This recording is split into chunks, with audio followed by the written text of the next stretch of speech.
Hello friends, in today's video I'm gonna be walking through how to unfollow everyone at once on TikTok. So first of all, open your TikTok application, and if I tap on following, so as you can see, here is no option to unfollow everyone at once. So for that, all you have to need, just tap on this three line icon to the upper right hand corner, tap on settings and privacy, scroll down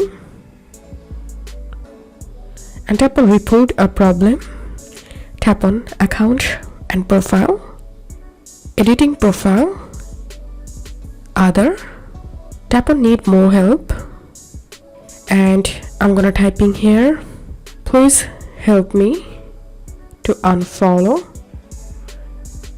everyone